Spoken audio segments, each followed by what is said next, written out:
Esa cámara está un poquito... No, está derecha. ¿Está derecha? Ah, de que está mal soy yo entonces. Sí, está derecha. Señores, Le vemos doble. ¿me ves doble? No, lo puedes ver ahí. No es suficiente. Triple, entonces. No es suficiente con uno, necesita dos. El enfoque de la clase de hoy es porque estamos en, bueno, algo similar. Cuando estamos ahora en el periodo de las 3 semanas y los 9 días de luto para la destrucción del templo. Entonces quiero concentrarme un poco sobre el Avelut, el luto para el Mikdash. Pero antes de empezar con toda esta cosa seria, quiero mencionar que tenemos aquí 2 ingenieros trabajando. Tengo a Ricardo, que se llama también DJ Encendido, trabajando ahí atrás. Y tengo a mi esposa, Sara Esther, Sandra, trabajando también, invitando a todo el mundo, poniendo ahí en la Cuchumil. Y tú tienes 1 millón de páginas de Facebook, yo creo. Entonces, invitando a todo el mundo 25. a que... 25 nada más. Solo 25. Participan, para que vengan a participar a nuestra clase. Todos los que no lo ven en persona, lo pueden ver en vivo. No lo ven en vivo, lo vamos a grabar y lo estamos poniendo en el canal de YouTube. El tema del Avelut, el luto para la destrucción del templo, es un tema que, bueno, siempre se abre durante el periodo de las 3 semanas, pero es mucho más grande que solamente el luto durante las 3 semanas de luto por la destrucción del templo, y específicamente también los 9 días, y peor todavía, el Avelut, el luto que se hace en Tisha B'Av, en el día 9 del mes de Av. Pero a través de todo el judaísmo moderno, corre completamente el luto, el sentirse mal por la destrucción de Jerusalén. Un ejemplo, cuando nosotros nos casamos, después, enseguida que terminamos la Hatuná, enseguida que terminamos la ceremonia que se hace debajo de la jupá, se rompe un vidrio, se rompe algo en memoria del templo destruido. ¿Por qué? Porque queremos expresar que aunque estamos alegres en ese momento, en cualquier lugar que nos encontramos, estamos en el momento más alegre de la vida, todavía nos duele que el sagrado templo de Jerusalén fue destruido.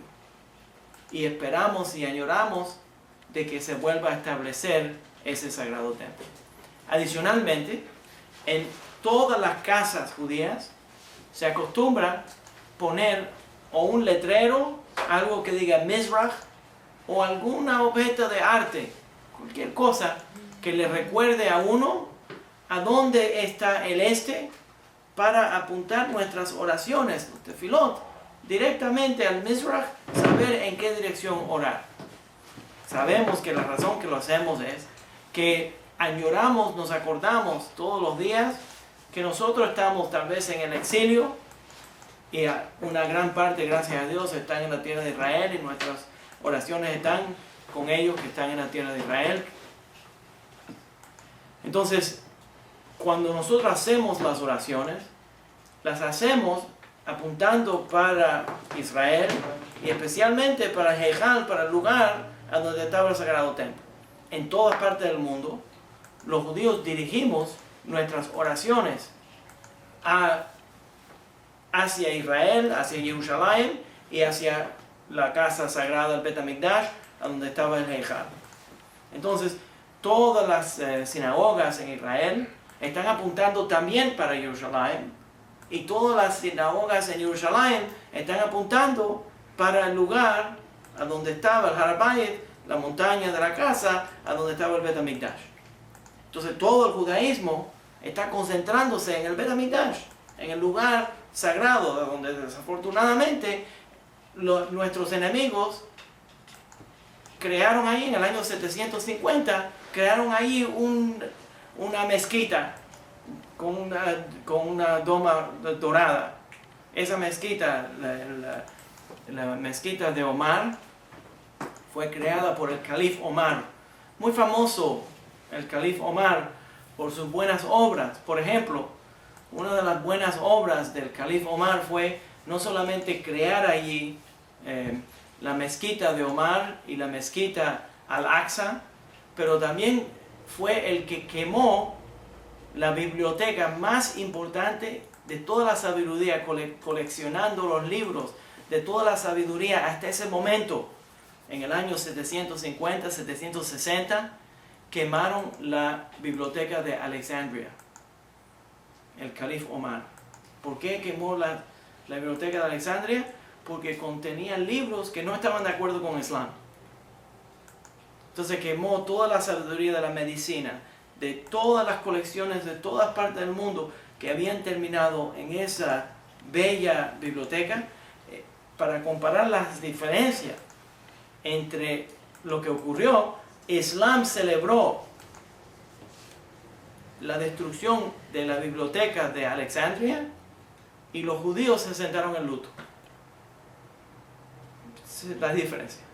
Cuando nosotros vemos una destrucción de ese tipo de sabiduría, aunque nosotros no estemos de acuerdo con ese tipo de sabiduría, a nosotros nos causa luto.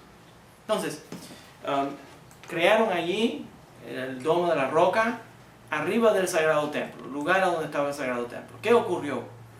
Los romanos destruyeron el Sagrado Templo en el año 70, en el día 9 de Av. Ese fue el segundo templo. Anterior a eso, había el primer templo, y el primer templo fue destruido por los asirios y los babilónicos, también en la misma fecha del 9 de Av. Pensando en forma americana, es como si hubiera ocurrido el 9-11, 2 veces, a través de los siglos, la misma fecha, la destrucción del Sagrado Templo. Por esa razón, los rabinos crearon un evento, no lo podemos decir fiesta, pero es un evento de la vida todos los años, a donde tenemos un luto por la destrucción del templo. Pero no es solamente que se hace luto durante las 3 semanas y los 9 días dentro de esas 3 semanas y el día noveno, cuando actualmente ocurrió la destrucción del templo. Se hace un luto intenso durante ese periodo de tiempo. Eso se llama Avelut Bemikdash. Eso es Avelut por el santuario durante el tiempo cuando se destruyó el santuario. Pero también hay otras partes de la vida judía que recuerdan esa destrucción y que lo incluyen en todas las fiestas. Entonces ya di un ejemplo, el ejemplo del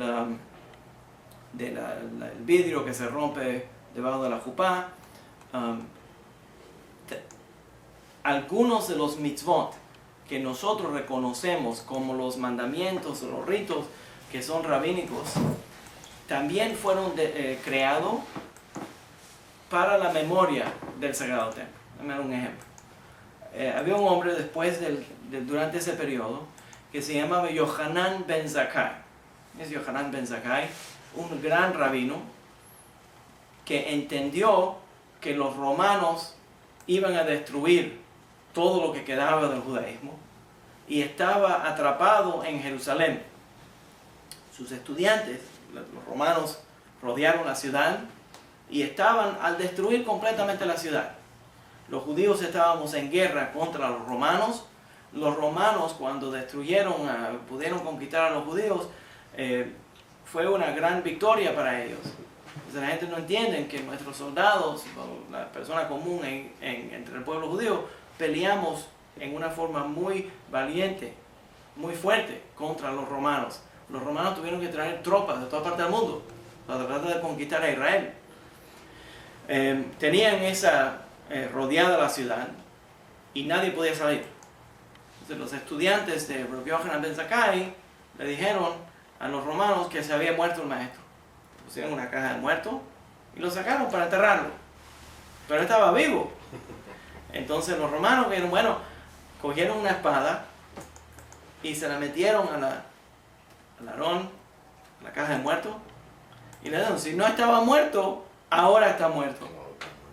Pero parece que cuando lo pullaron, le cortaron un brazo, nada más una parte del brazo, y salió sangre, y ellos pensaron que lo mataron.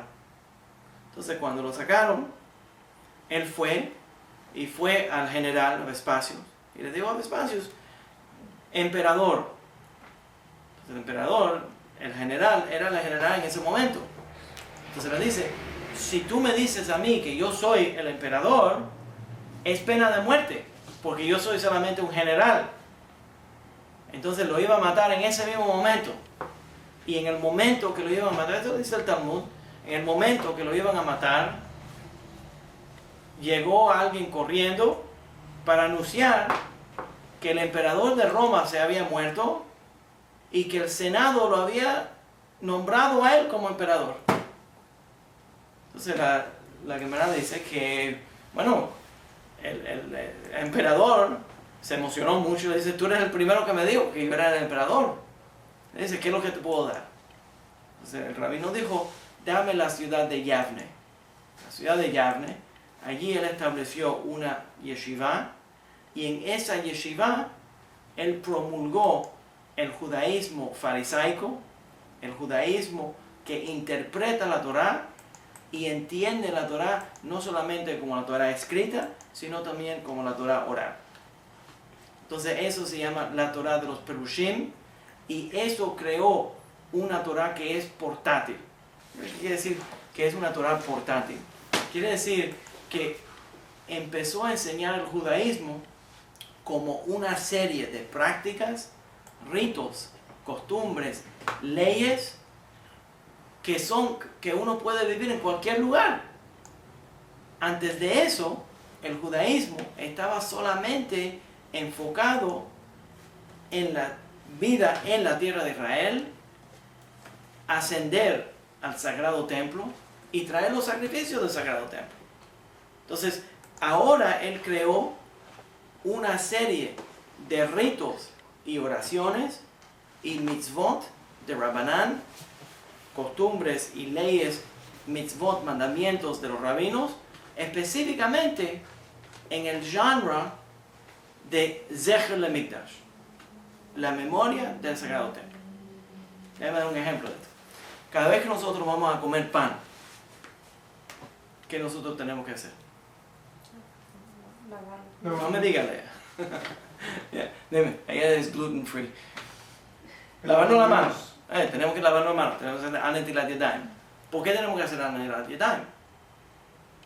Eso es una orden.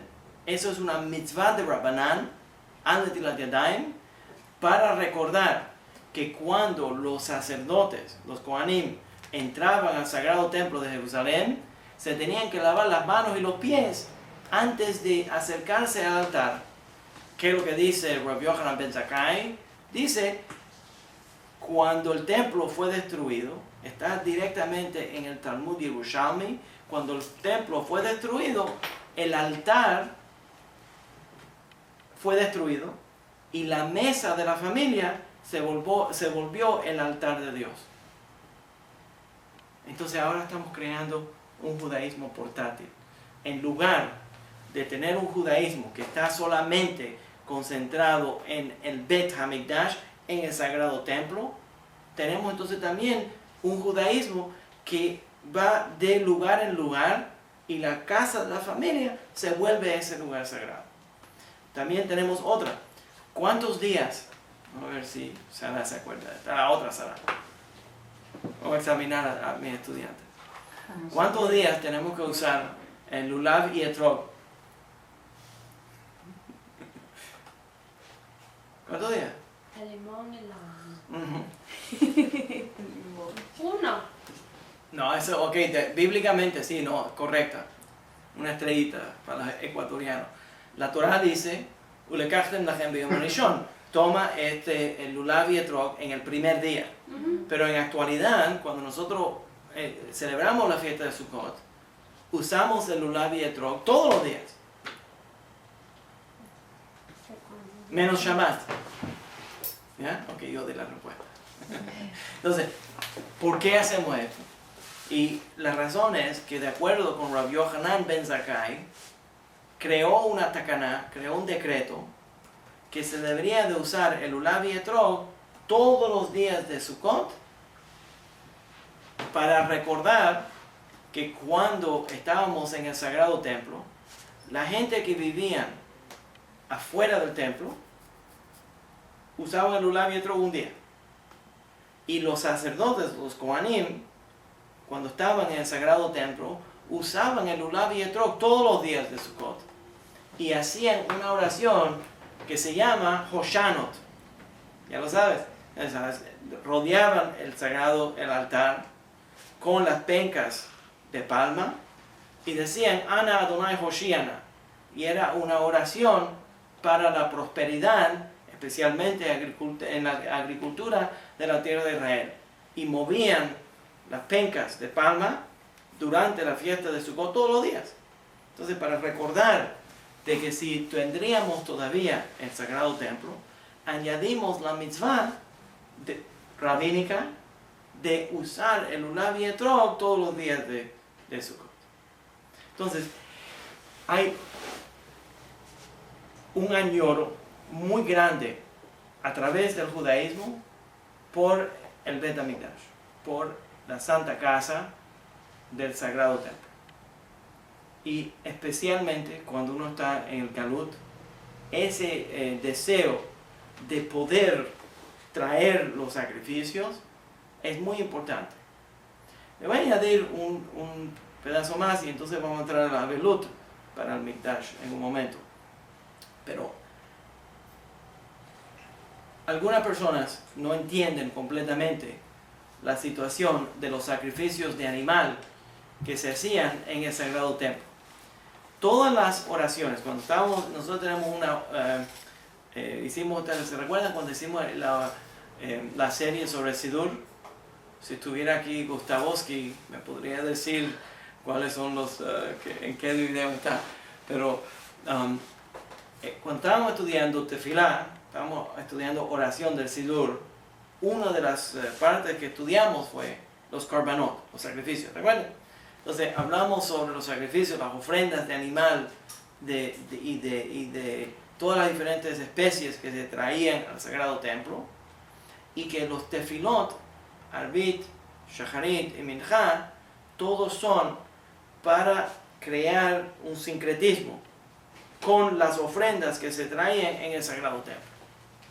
Y vemos en los Sidurim de todos los ritos judíos, Faradim, Ashkenazim, hasta los Lubavitchers lo dicen. Entonces, que dice, cuando terminamos de leer todas las ofrendas de animal que se hacían en el Sagrado Templo, lo estudiamos, entonces le decimos, Yehi Ratzon, que sea tu voluntad, que entiendes que nosotros queremos traer los sacrificios, pero no lo podemos traer porque el altar fue destruido. Entonces no vayan a malentender. A veces la gente dice, bueno, igual que los judíos reformaron los sacrificios de animal en el Sagrado Templo, ahora puede reformar otras cosas. Eso no es así. No es que nosotros abolimos o cortamos los sacrificios, es que no podemos ofrecerlos. Pero todavía el judaísmo normativo dice que es requerido que traigamos los karbanot, que tengamos que traer los karbanot, los sacrificios, pero no los traemos no porque no queremos o no porque Hasbe Shalom, la gente dice, porque somos más civilizados. No. La razón que no traemos los sacrificios es porque no tenemos el altar de Jerusalén. Y en lugar de donde está, duele decirlo, pero en el lugar donde debería estar el Sagrado Templo, hay una mezquita de Avodah Zarah, de otro Dios allí en ese lugar. ¿Por qué no apuntarán un misil allá? ¿Por qué no apuntarán los de Hamas un misil allá? Sí, pero deberían de ellos apuntar un misil. O podríamos nosotros adquirir vergüenza y hacer algo, pero es otra cosa. Anyways, una más que es importante añadir. Nada más lo menciono porque sé que muchos de mis estudiantes están estudiando para convertirse al judaísmo o han pasado por el proceso de conversión al judaísmo. Hay verdaderamente diferentes pasos para convertirse al judaísmo. Y de acuerdo con la ley bíblica, el hombre que quiere convertirse al judaísmo tiene que ser circuncidado. Ya lo sabemos. Ese hombre tiene que aceptar el pacto de la circuncisión. Los hombres y las mujeres tienen que ir a la mikvé, meterse en el agua de la mikvá. De ahí es donde viene el bautismo seguramente. Entonces, viene la circuncisión, la mikvá, un testimonio a un bedín, a una corte, diciendo yo soy creyente y yo voy a guardar las leyes de la Torá y no voy a seguir ningunos otros dioses. Y la otra parte, bíblicamente, es un sacrificio. Un sacrificio que nosotros teníamos que traer al Sagrado Templo.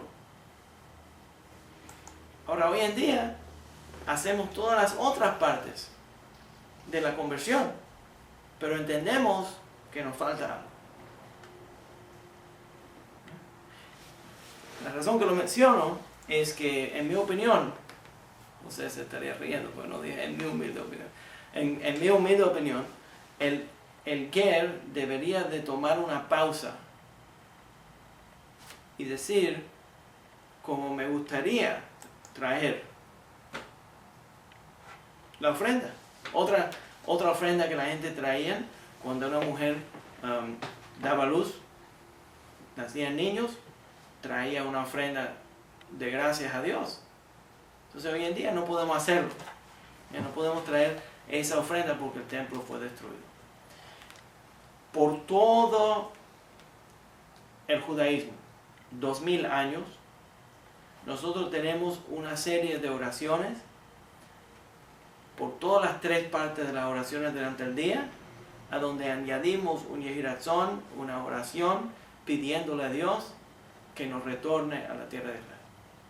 Y que cuando nos retorne a la tierra de Israel, que restablezca el sagrado templo. Durante las oraciones más importantes de todas las fiestas, recordamos y repasamos todas las ofrendas que se traerían en el sagrado templo, que están asociadas con esa fiesta, y le dimos a Dios, no la traímos hoy porque no tenemos el templo. Y estamos en un momento tan grande, tan importante en la tierra de Israel, con tanto peligro y también con tanto éxito, que estamos, gracias a Dios, cambiando la situación con nuestros enemigos, que es importante recordar que el asentamiento en la tierra de Israel no está completo. No está completo, no importa la soberanía que el pueblo judío tenga o la paz que tenga, hasta que nosotros restablezcamos el sagrado templo. Todo esto está asociado con la llegada del Mashiach.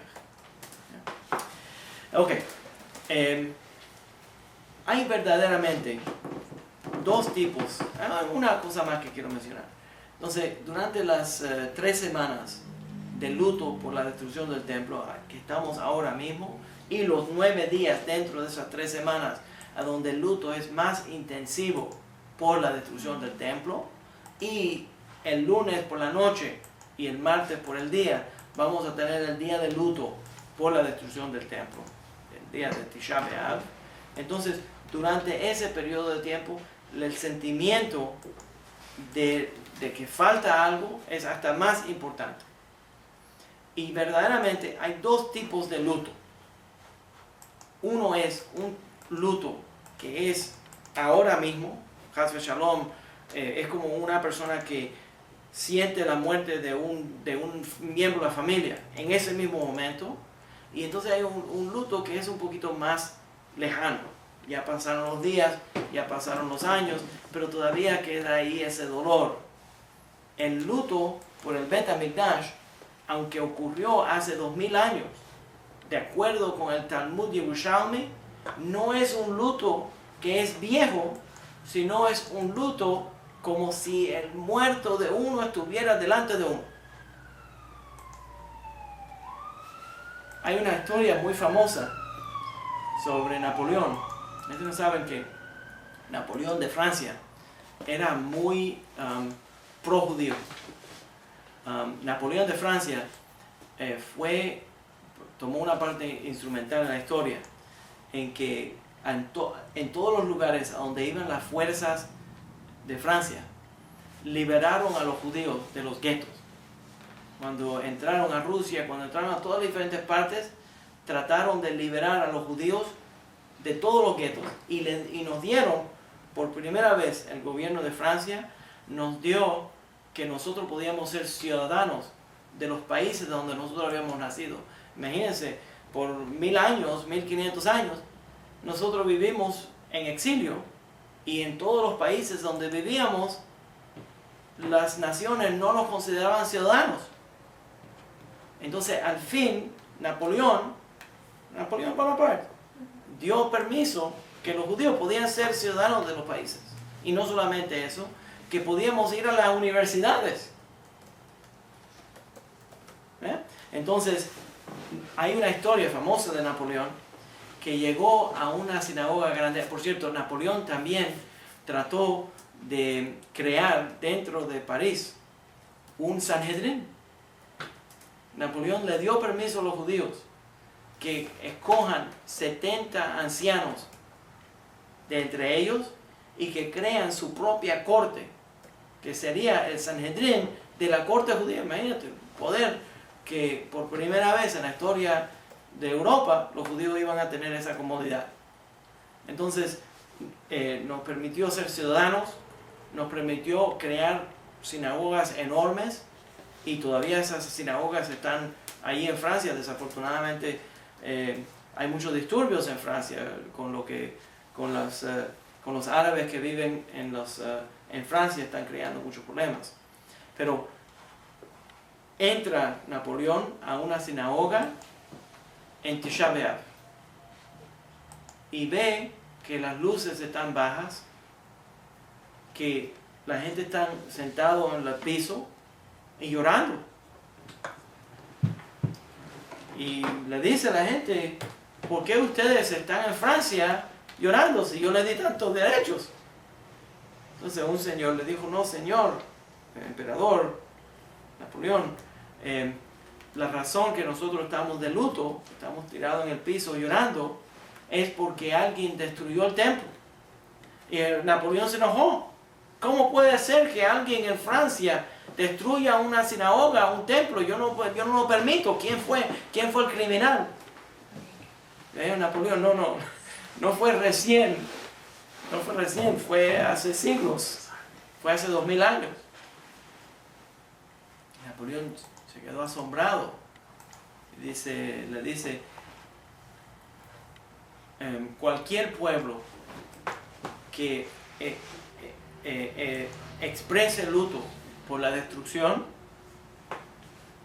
por tanto tiempo, algún día van a tener. Decimos amén, que ni razón. Entonces tienes Avelut antiguo y tienes Avelut que es Hadashah, que es nuevo. Ese luto que es nuevo es como si tuviéramos ahí mismo el muerto delante de uno. De acuerdo con los rabinos, se supone que uno exprese la destrucción, el dolor por la destrucción del templo, como si hoy mismo estábamos teniendo la experiencia. Y es similar a la Mishnah, Bechol Dor Vador, Chayav Adam, que en cada generación es un deber de cada persona sentirse como si ellos mismos salieron de Egipto. Pero en este caso, en cada generación es como si tenemos la experiencia directa de ver la destrucción del templo. El Talmud Yerushalmi dice que en cada generación que no se ve la reconstrucción del templo, es como si fue destruido el templo en esos mismos días, en ese mismo momento. Entonces, se supone que uno exprese ese luto porque el luto de la destrucción del templo cambió, esa experiencia de la destrucción del templo cambió completamente la experiencia del pueblo judío y verdaderamente la experiencia del mundo entero. Un ejemplo más. El Talmud dice que durante Sukkot se traían 70 toros como sacrificios en el altar de Jerusalén.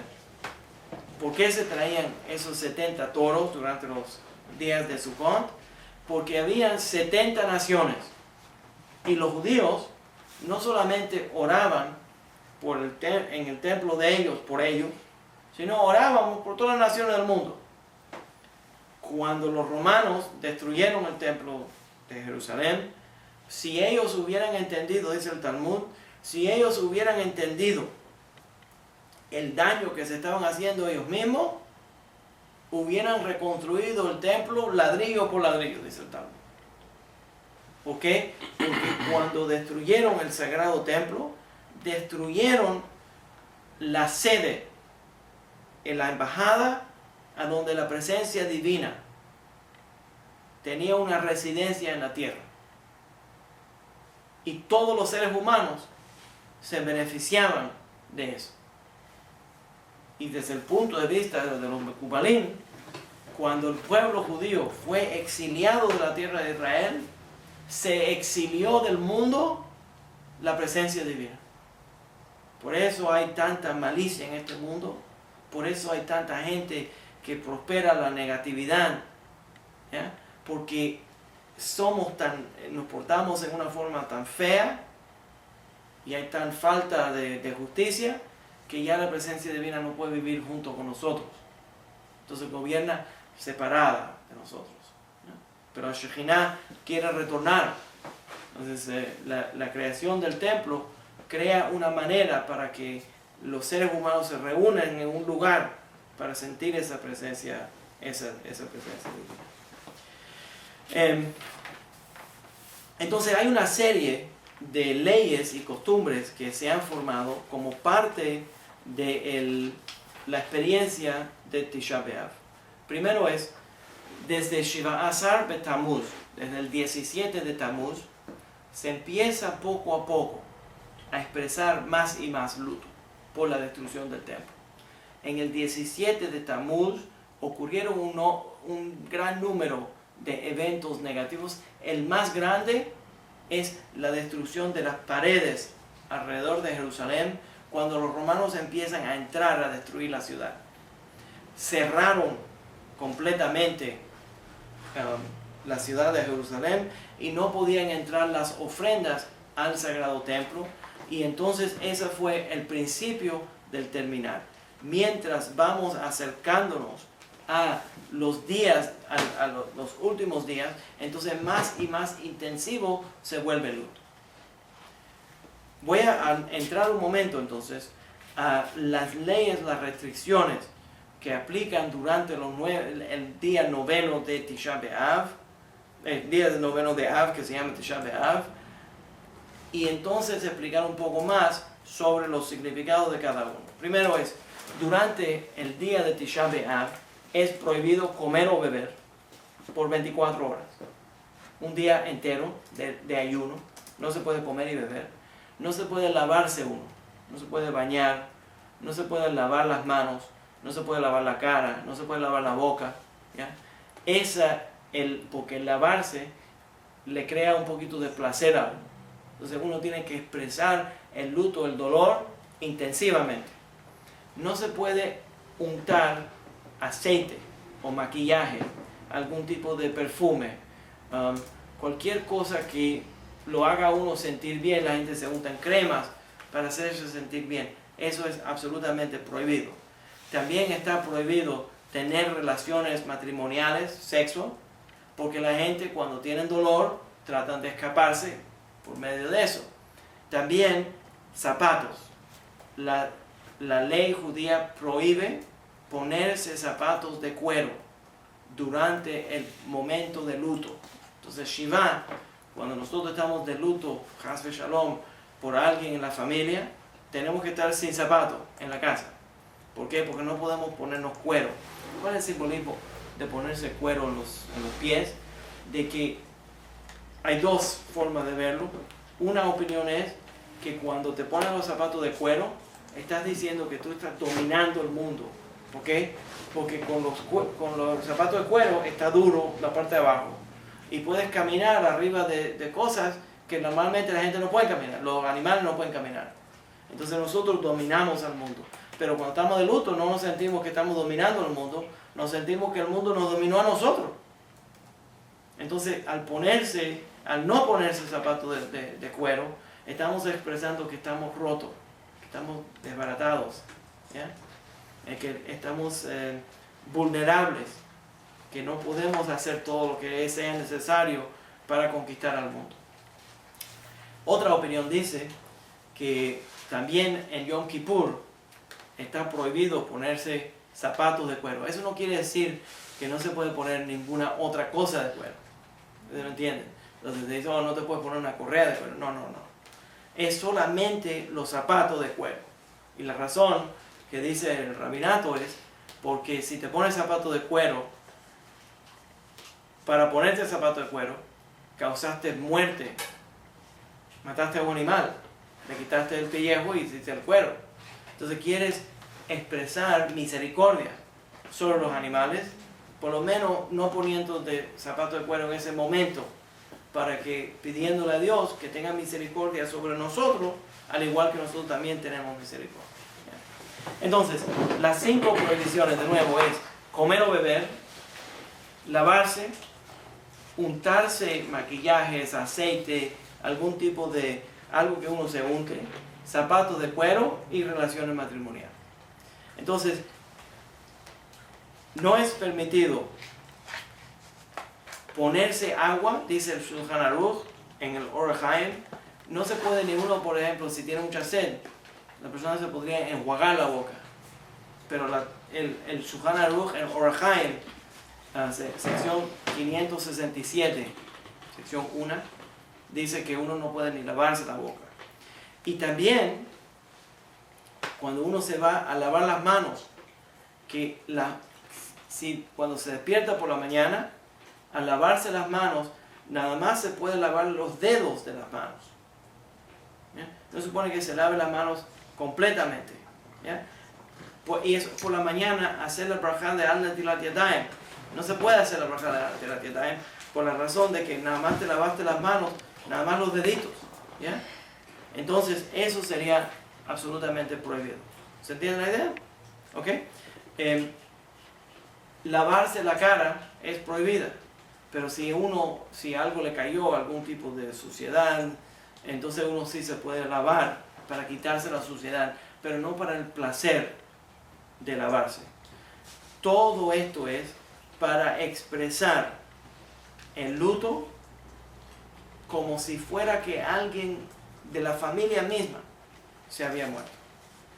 Es absolutamente prohibido afeitarse durante Tisha B'Av, y anterior a eso ya se establece en algunas comunidades que durante las 3 semanas antes de Tisha B'Av, desde el 17 de Tammuz hasta el 9 de Av, especialmente en las comunidades Ashkenazí, la gente no se afeita para demostrar luto.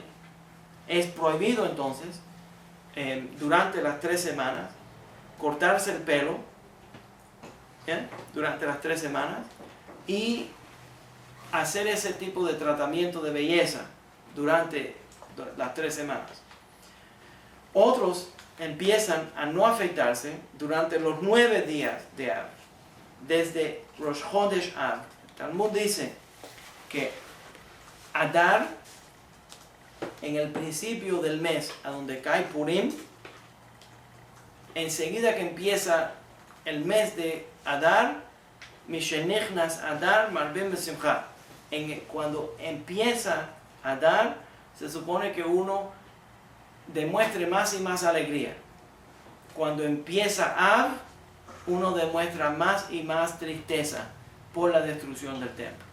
Ahora, después del 9 de Av, se cambia el nombre de Av y se le refiere como Menachem Av. Pero antes no se supone que se llame Menachem Av. Entonces, ¿por qué? Porque no tenemos consolación y queremos consolación. Entonces está creciendo ese luto desde el principio del mes lunar de Av hasta el 9 de Av. Después del 9 de Av, entonces estamos buscando consolación. También, durante las 3 semanas antes de Tisha B'Av, tenemos la costumbre de leer los Haftarot. Son los Haftarot. Tenemos las porciones de la Torá que se lee cada semana. Y durante las 3 semanas antes de Tisha B'Av, leemos secciones de los profetas que son las secciones más tristes. Y la costumbre en todas las comunidades es leer esas porciones en una voz triste.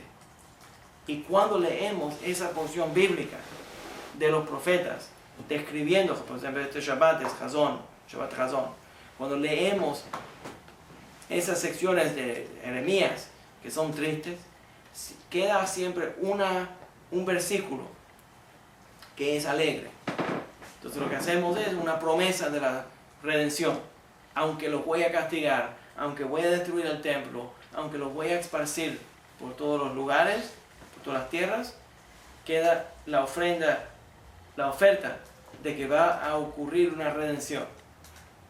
Entonces, cuando leemos ese versículo, lo leemos con un tono alegre.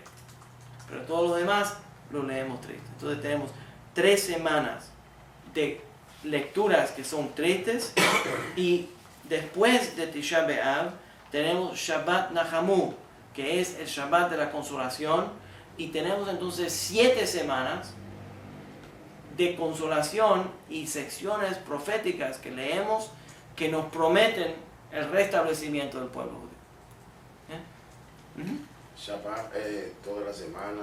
Sí, cada el viernes por la noche y el sábado.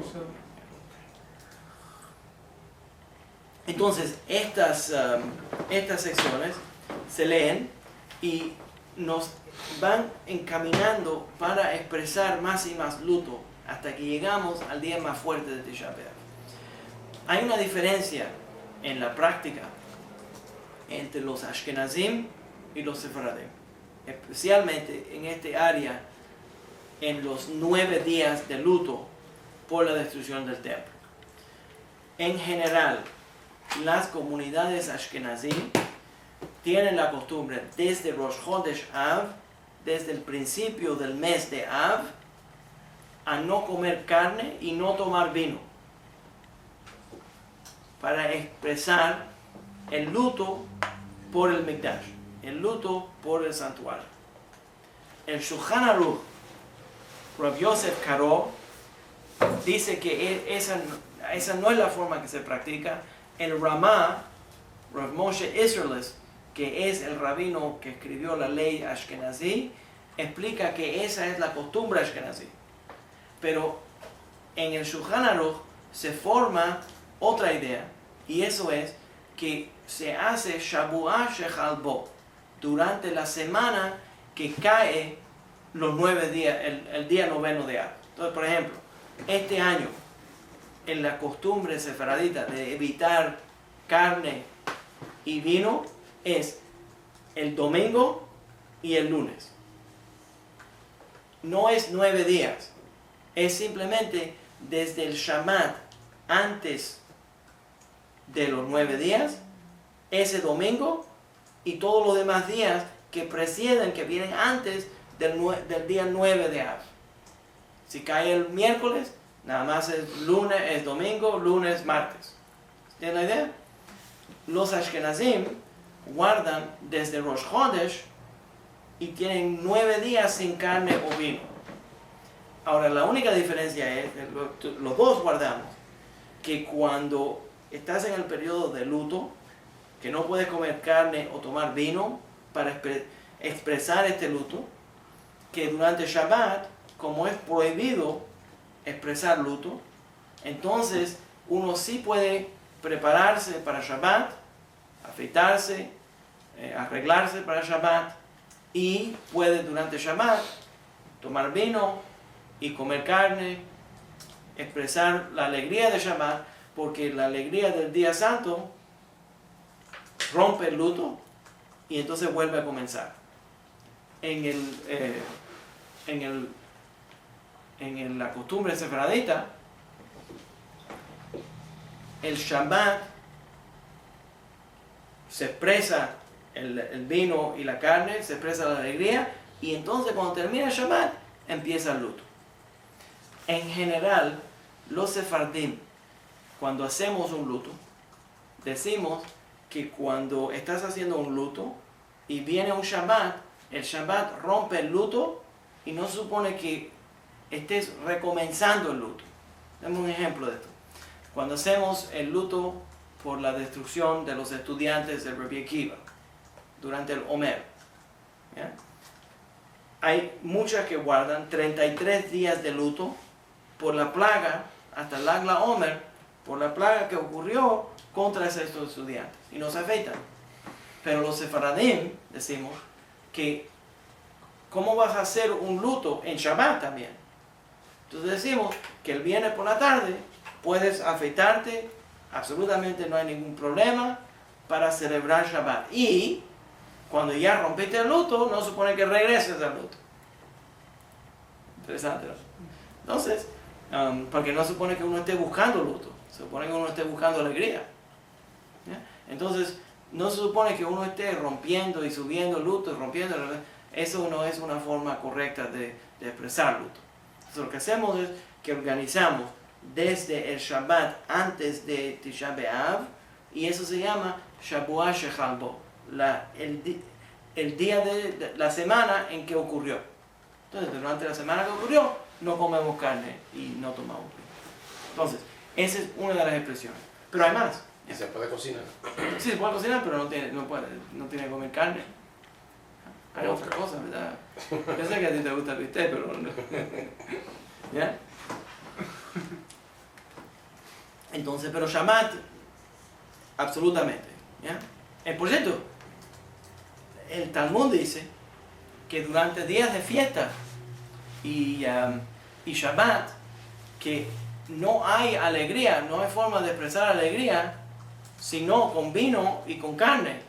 Entonces se supone que uno coma durante Shabbat algún tipo de carne, algún tipo de pescado, si puede. No es que se tiene que matar para hacerlo, pero sería mejor si puede comer pescado y si puede comer carne, si puede tomar un poquito de vino para expresar la alegría de Shabbat.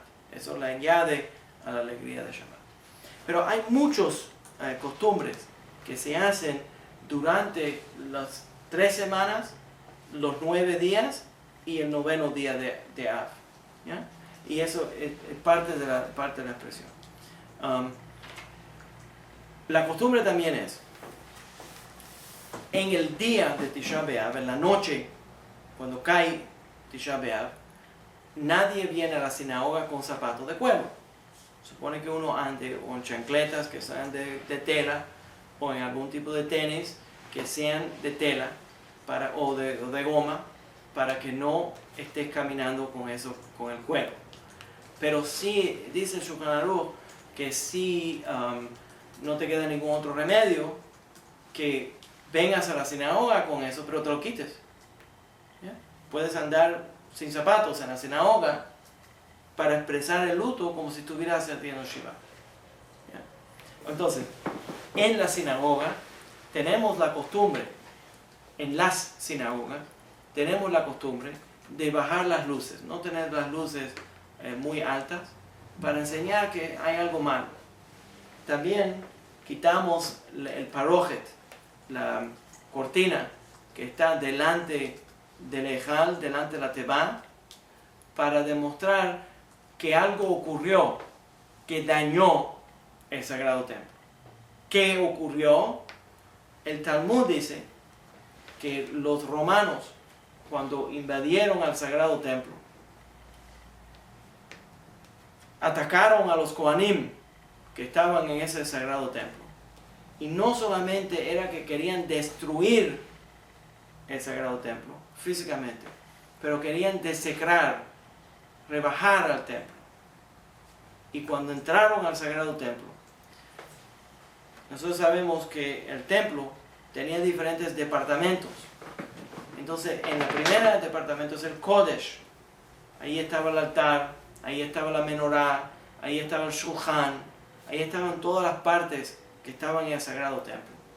Y había una cortina detrás de esa cortina, en el primer templo, no en el segundo, en el primer templo, estaba el Aarón, el arca del pacto. Y en ese lugar que era el Kodesh HaKodashim, nadie podría entrar, porque la presencia divina era tan fuerte que si alguien entraba, moría. El Cohen Gadol, el sumo sacerdote, nada más entraba, esto es bíblico, directamente de la Biblia, el sumo sacerdote nada más entraba en Yom Kippurim. Y cuando entraba, tenían un cinto largo y le iban dando, dejándolo para que él entre. Y si no oían las campanitas que él tenía amarradas a la túnica, sabían que se había muerto y lo alaban. Entonces cuando los Kohanim vieron que los jóvenes Kohanim que habían tratado de parar a los romanos a entrar, vieron eso, pensaron, si ellos entran al Kodesh HaKodashim, se van a morir. Y cuando cogieron los romanos, habían tomado control del templo. Esta la quemará en Gitín. Trato de no emocionarme mucho. Dice que los romanos arrancaron la cortina, parojet, que separaba entre el Kodesh HaKodashim, que los judíos no podían verlo. Ningún judío podía entrar ahí, nada más los Kohanim.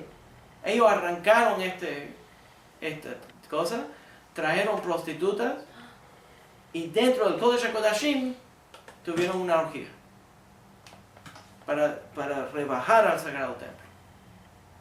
¿Ya? Y los Kohanim le lloraron a Dios. Haz algo. No respondió.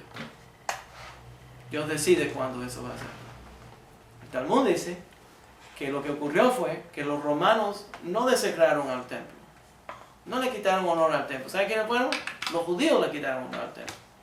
Entonces los romanos destruyeron al templo porque los judíos no le habían dado el honor al templo que el templo se deservaba. ¿Ya? Entonces Turnus Rufus, dice el Talmud, que se destruyó el templo, hizo todo tipo de cosas para destruir al sagrado templo. ¿Qué hicieron esos animales, esos salvajes? Cogieron el oro de las cosas preciosas que se usaban para adorar a Dios, se la llevaron para Roma. Se pueden ver en el arco de Titus, en Roma, todavía está en Italia. El arco de Titus, los romanos celebrando el robo de todo el oro de Jerusalén, destruyendo el templo, llevándose la menorá, llevándose los palos del Shulchan para Roma. Y de acuerdo con los rabinos, ¿qué hicieron los romanos?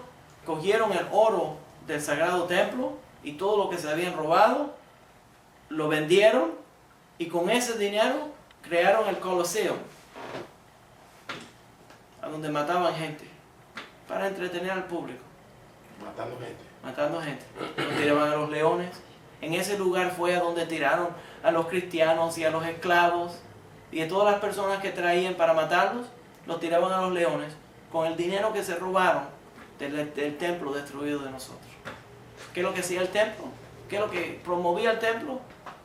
Armonía, oración para todas las naciones, oración a Dios, unión al pueblo judío. Se destruyen el templo y lo usan para destruir a los seres humanos.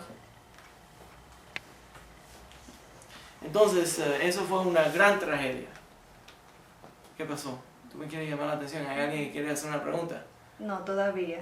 ¿Todo bien? Les dije que podían escribir y en el momento que se abra se abre el espacio para las preguntas, yo voy a estar leyéndolas. Muy bien, muy bien.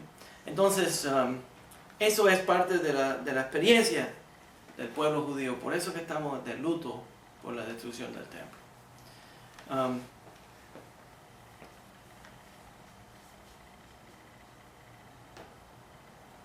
Hay otra ley, que es una ley que yo encuentro interesante, que aplica no solamente cuando estamos enlutados por el Sagrado Templo, sino también cuando estamos de luto haciendo Shiva. Y le puedo decir que la experiencia mía de cuando yo estaba haciendo Shiva en luto por la muerte de mi madre, me acuerdo la desesperación que yo tuve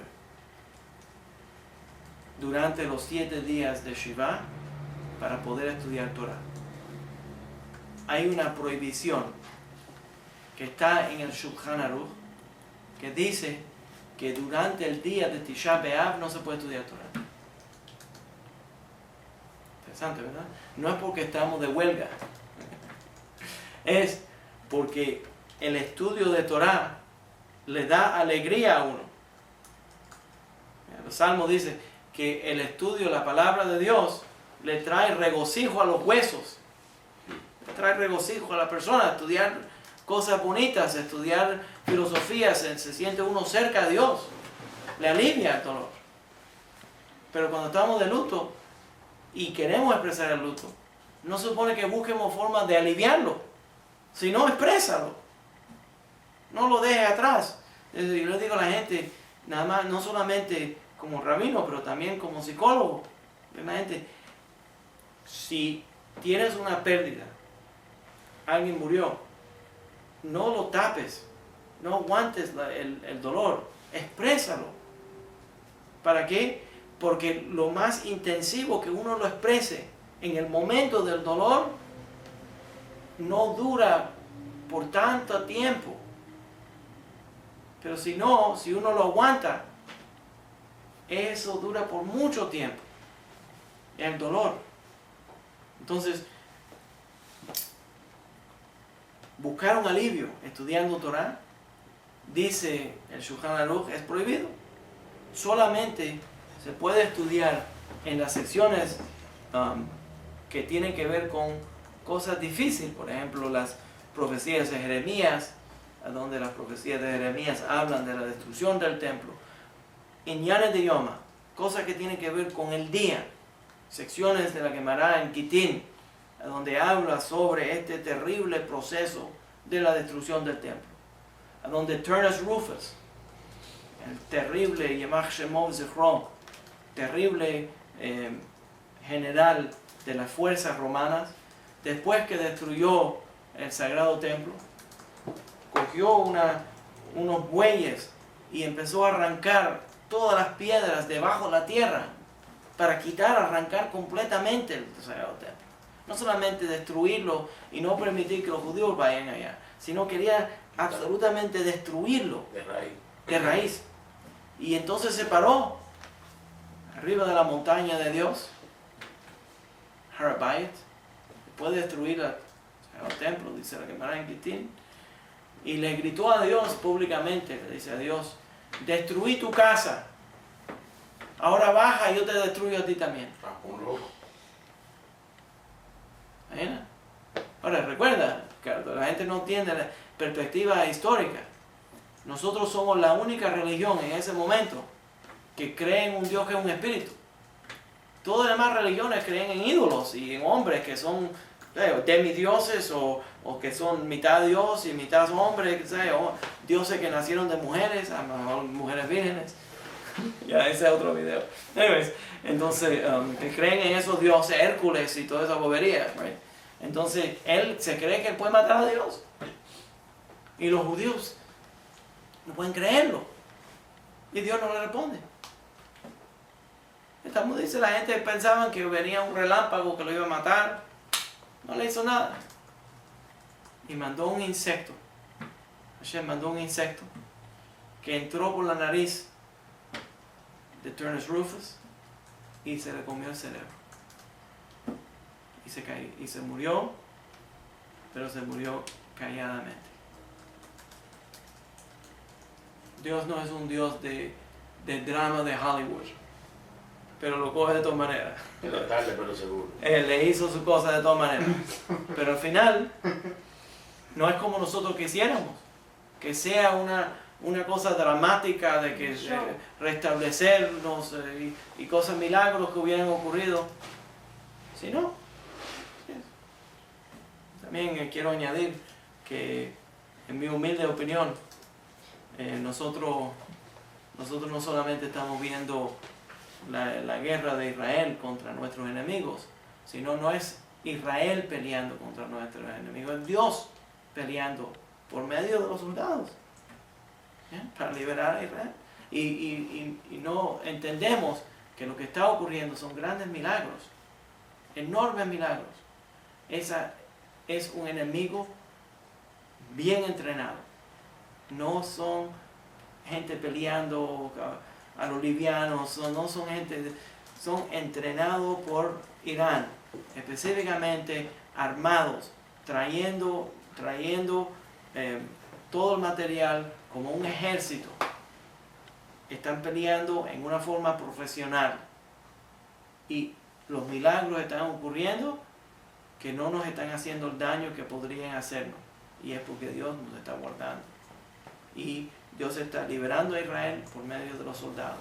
Pero nosotros queremos drama, nosotros queremos que Dios demuestre algo, está demostrándolo, lo que tenemos que aprender cómo verlo, ¿ya?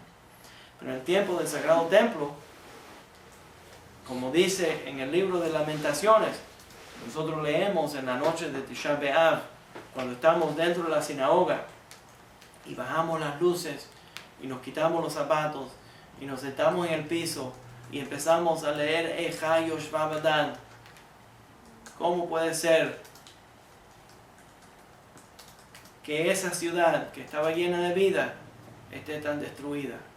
¿Cómo puede ser que ella esté como una viuda que se ha quedado enviudada?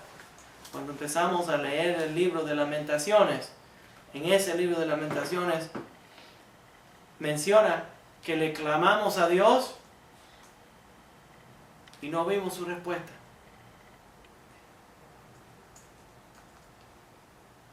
No entendimos su respuesta. Estábamos tan llenos de dolor que no entendimos que la respuesta a veces le pedimos algo y la respuesta es no. ¿Ya?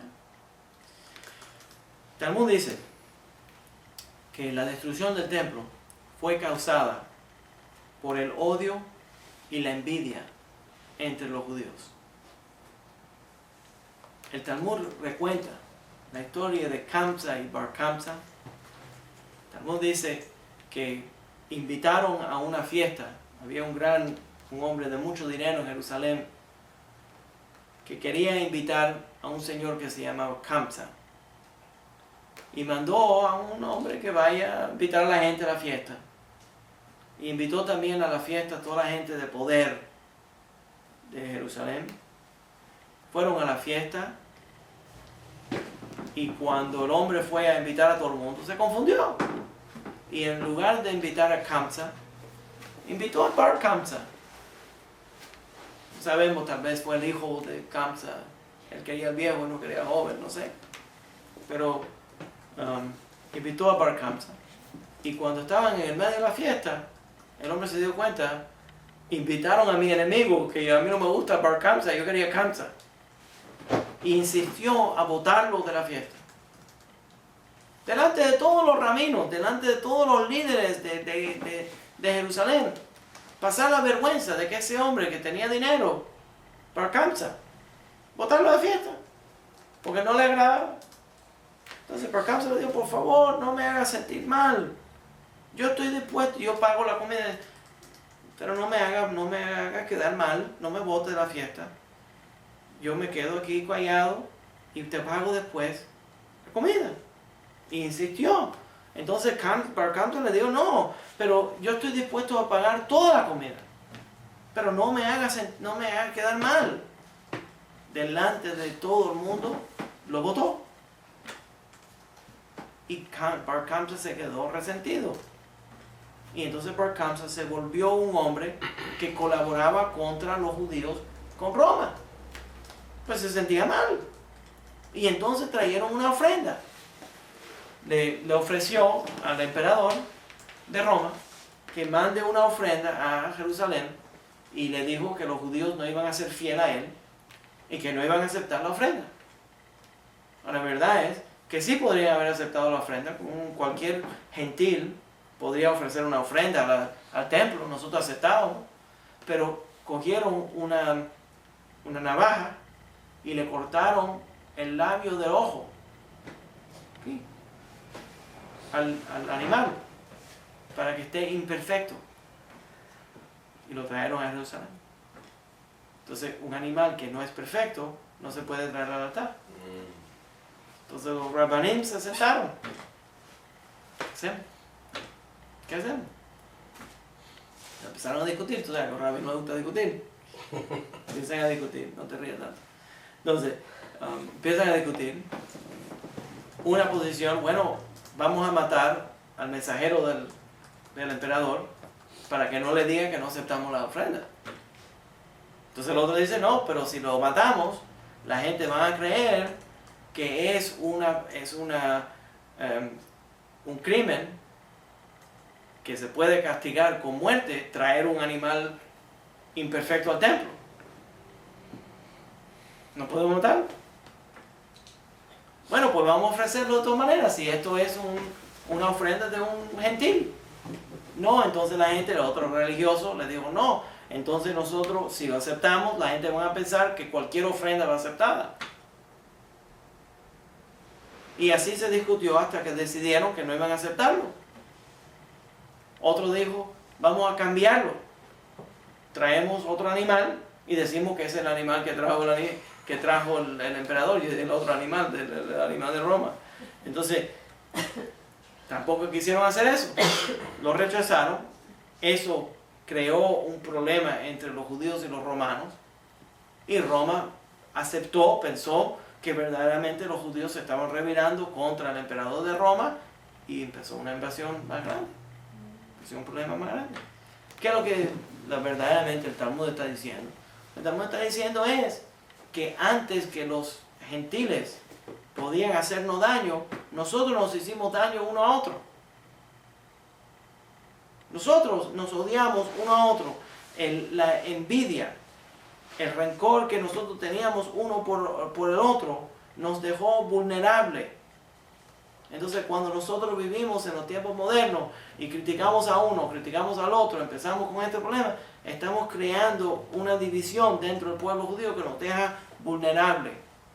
Y entonces los enemigos tienen poder sobre nosotros. ¿Entienden la idea?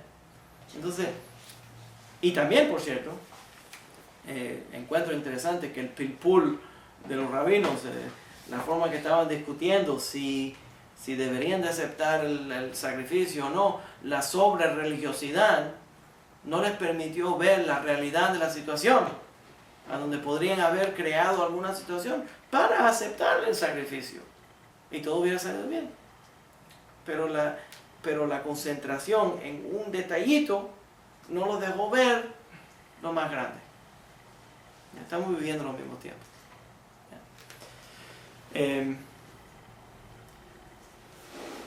La destrucción del templo, segundo templo, entonces vino por esa envidia y desconexión entre el pueblo judío.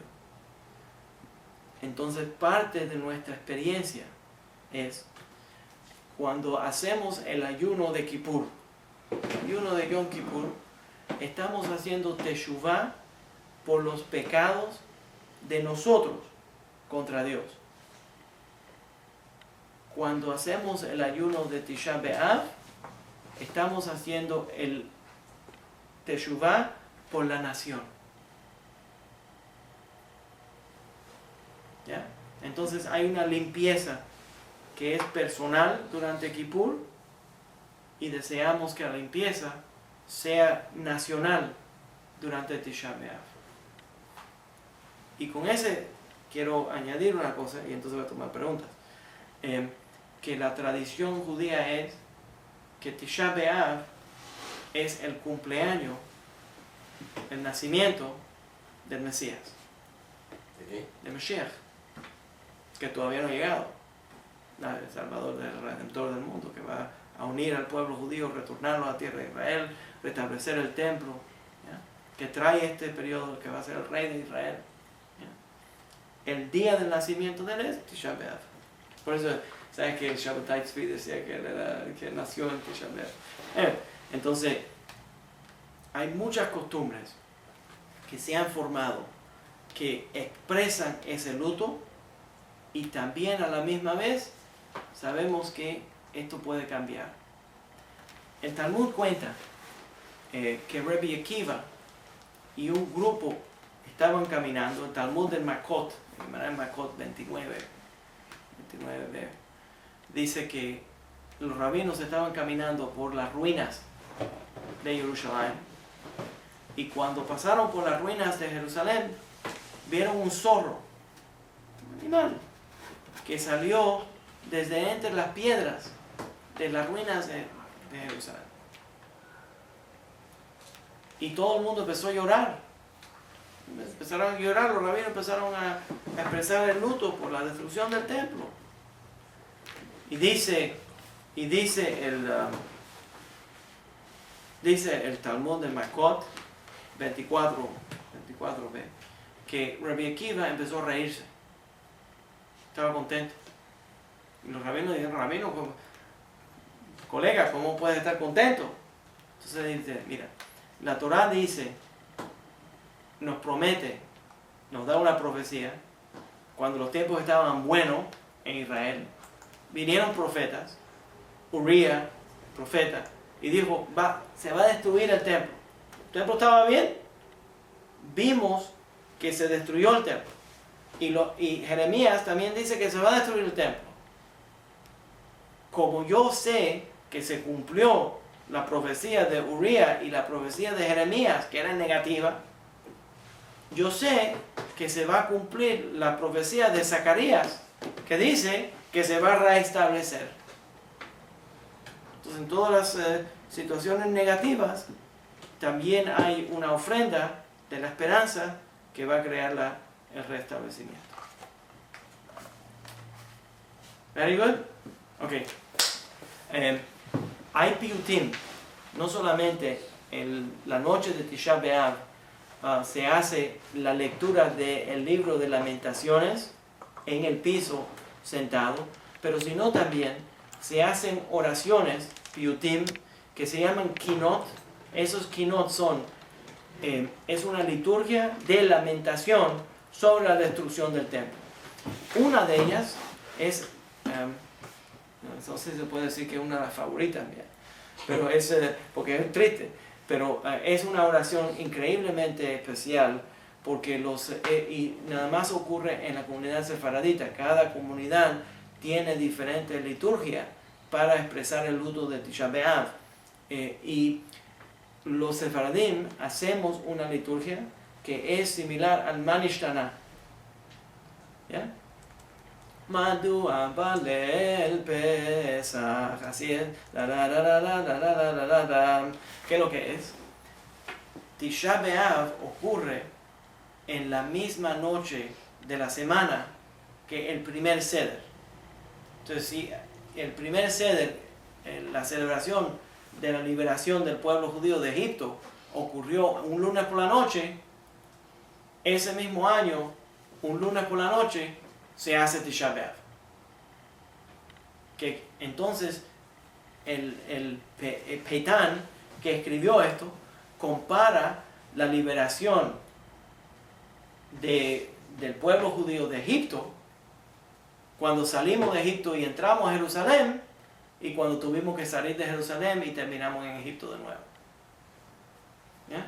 Entonces, hay un gran número de kinot que hacen beji, que le lloran a Dios, y ese llorarle a Dios viene directamente del libro de Lamentaciones, para expresar esa llaga ardiente que es la falta del templo y el deseo del restablecimiento del pueblo judío en la tierra de Israel. ¿Ya? Sobre eso, el Talmud dice, nada más para añadirle a la importancia de esto, el Talmud dice que cuando uno se muere, imagínate, cuando te mueres y llegas delante de la corte, ante Dios. Todos nosotros vamos a morir y tenemos que rendir cuenta. ¿Qué clase de vida tuviste? ¿Por qué hiciste esto? Él sabe todo lo que nosotros hacemos. Sabe todo lo que hacemos. No podemos mentirle a Dios. No hay mentira delante de Dios. Entre las preguntas que dice el Talmud, para mí es impactante, filosóficamente impactante, que es increíble que el pueblo judío dice que cuando llegas delante de Dios, una de las preguntas que te pregunta es, ¿deseaste la liberación? Que si querías, por lo menos, aunque te portaste mal, hiciste averot, no hiciste la cosa bien, pero por lo menos tomaste algunos deseos de que la humanidad sea salva. ¿Añoraste la Geula? ¿O te olvidaste? Para mí es increíble. Entonces la experiencia de Tisha B'Av le está ofreciendo a uno la oportunidad de expresar el luto por la posibilidad que hubiera existido dentro de ese sagrado templo. Y como añoramos que se vuelva a establecer la embajada divina en la tierra, la presencia divina en la tierra, y que la tierra de Israel se vuelva de nuevo el lugar de la fuente de la presencia divina, de donde viene la profecía, de donde viene la presencia divina a la humanidad, a suavizar a la humanidad, a conectarnos a la espiritualidad y a levantarnos y a darnos la Geula. ¿Hay algunas preguntas ahí? Okay. O aquí, podemos empezar en persona. Ok, primeramente envían varios saludos desde España, Honduras, Panamá, México y Colombia. Wow.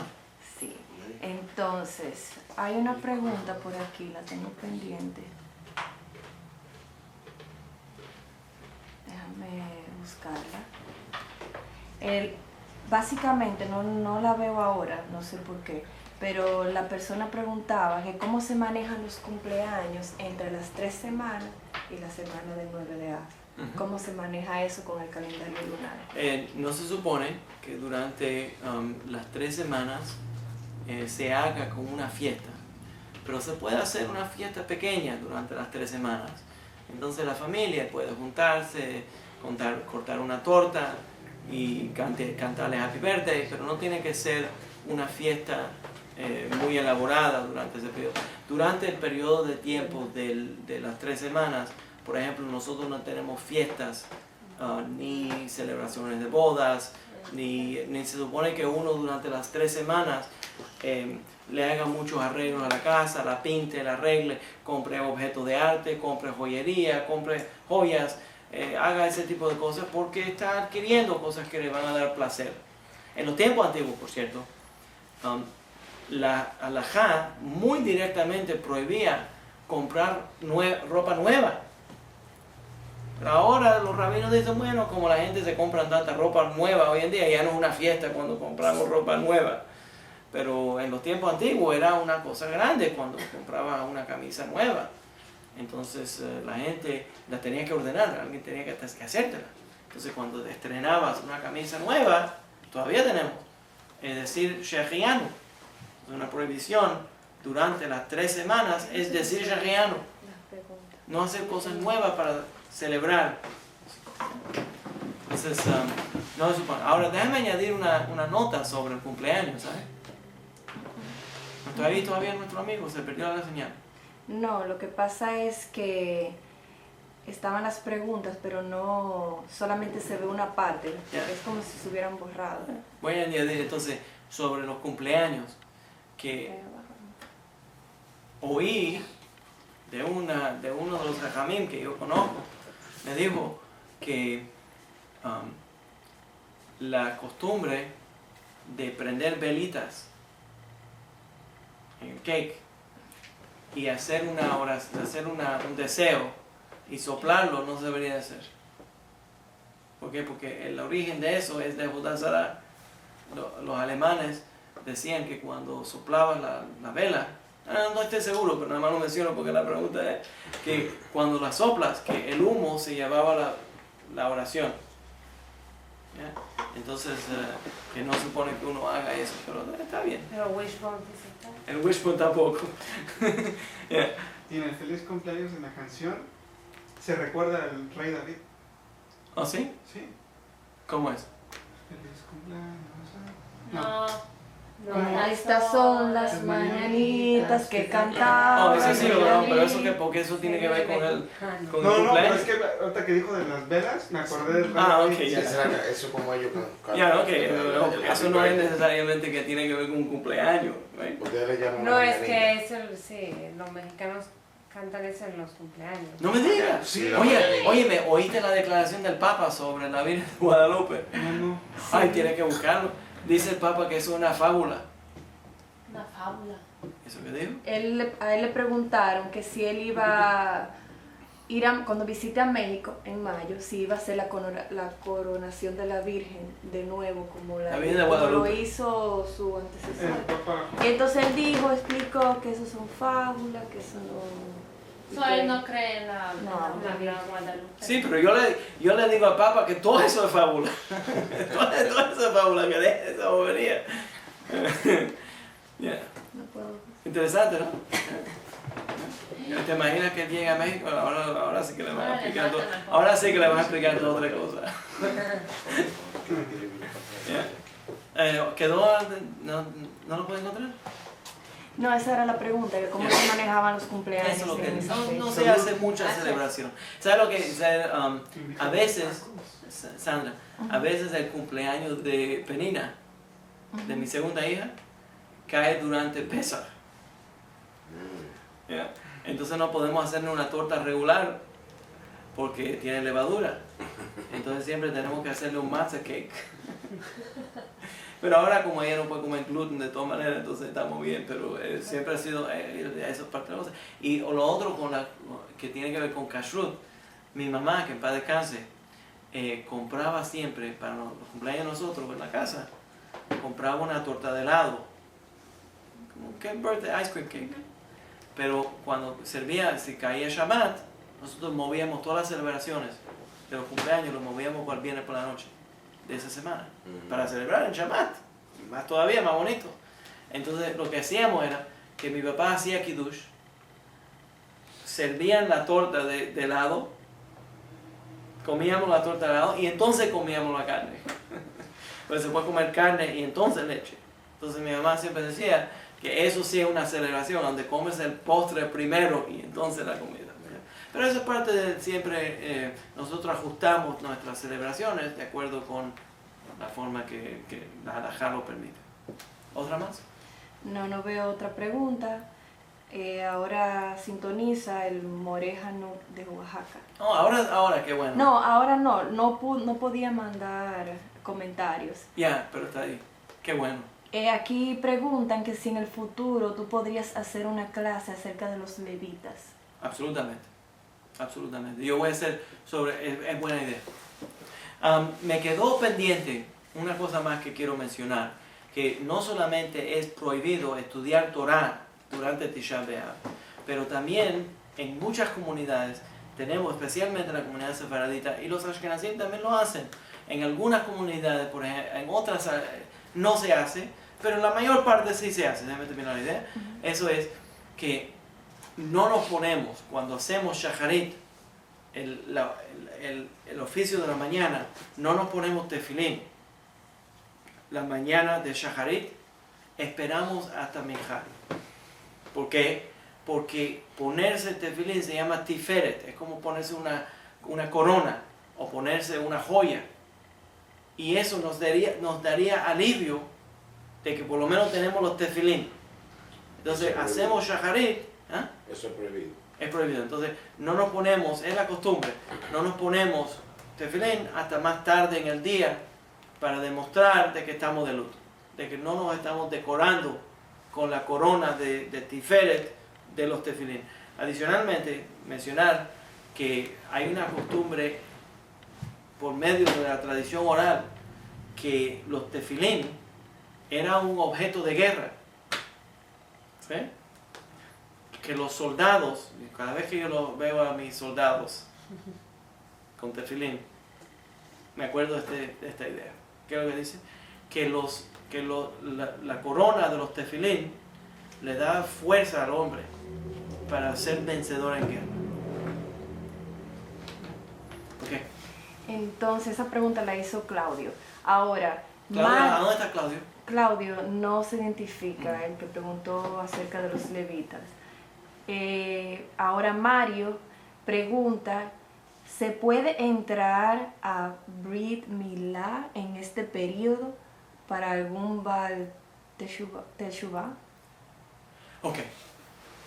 Un Brit Milá, esa es muy buena pregunta. Fantástica pregunta. El Brit Milá es la circuncisión. La circuncisión se hace en el 8º día y no importa cuándo caiga, se hace. Si es Doje Shabbat, es Doje Yom Kippur, es Doje todo. Quiere decir que si cae el día de Yom Kippur, el día del Brit Milá, se hace el Brit Milá. Si cae en Shabbat, se hace. Si cae Tisha B'Av, se hace un Brit Milá. Pero eso es solamente un Brit que se hace en el 8º día del nacimiento de un niño. Pero si es, por ejemplo, una persona que no tuvo circuncisión hasta este día, no lo puede hacer en Tisha B'Av y no lo puede hacer en Shabbat y no lo puede hacer durante la fiesta. Tiene que hacerlo solamente en un día que es Hol, que es un día común. ¿Ya? Esa fue la pregunta. Sí. ¿Ya? ¿Se entiende la idea? Entonces solamente si esa persona tiene si ese niño de 8 días tiene el Brit Milá ese día. Ahora, déjame mencionar una cosa. Por ejemplo, a veces los niños nacen, ahora que estamos hablando de este tema, a veces los niños nacen y no se le puede hacer la circuncisión en el 8º día porque no tiene buena salud. Se supone que se haga en el día lo más pronto que se pueda. Pero si el doctor dice, ok, ya está bien, pero el Shabbat no se puede.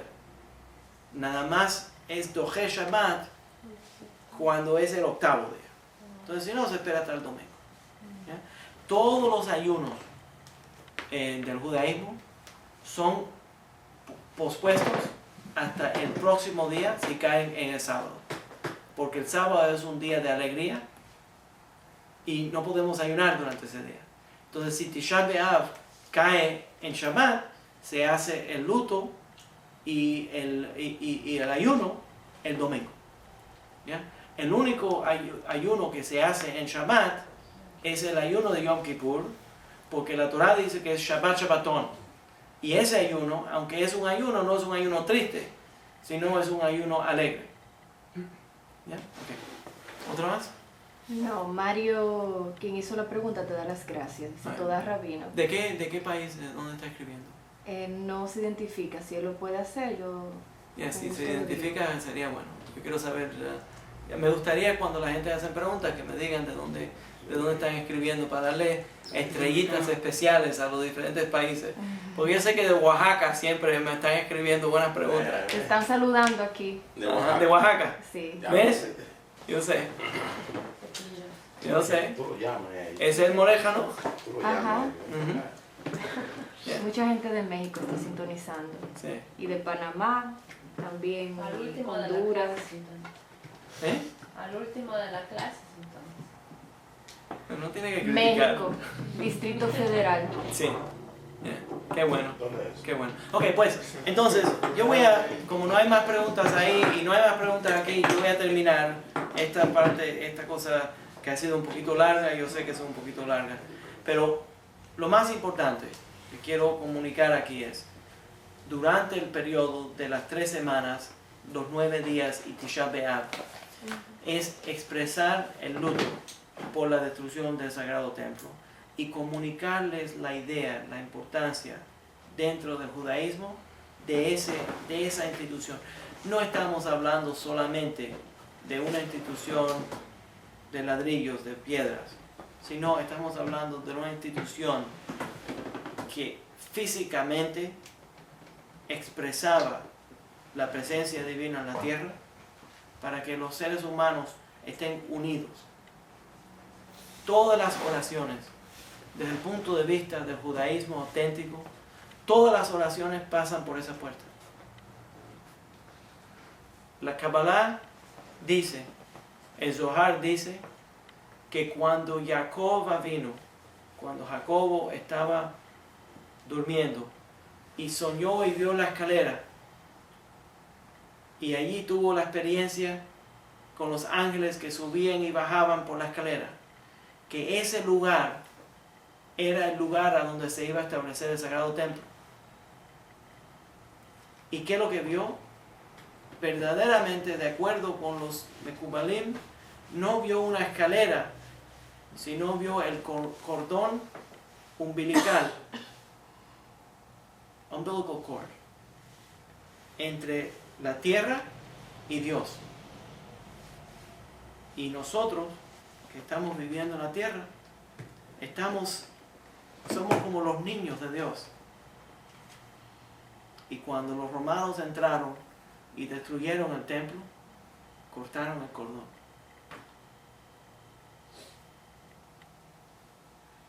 Hoy me hayelano. Entonces, como se cortó ese cordón, no puede fluir la energía divina entre la tierra y el cielo. Y nuestras oraciones y nuestro deseo de restablecer el templo es restablecer esa conexión para que pueda fluir esa energía entre la tierra y el cielo, traer paz al mundo. Nosotros tenemos tantos problemas porque sentimos esa desconexión. Dime. Aquí pregunta Moisés Moisés de Panamá, desde Panamá, que si existe alguna comida en especial para cerrar el Tisha B'Av. No existe una comida especial para Tisha B'Av, pero para cerrar después. Sí, déjame concentrarme, se me quedaron dos cosas. Y Moshe de Panamá me acordó de dos cosas que tengo que añadir. ¡Yay! Okay. Uno es que antes del ayuno se hace una comida que se llama Seudat HaMaseket. En esa comida nos acostumbramos, antes de que se ponga la noche, el lunes por la noche, acostumbramos comer una comida cocinada especial, que son lentejas, una sopa de lentejas espesa, a donde se hierve también huevos duros, ¿ya?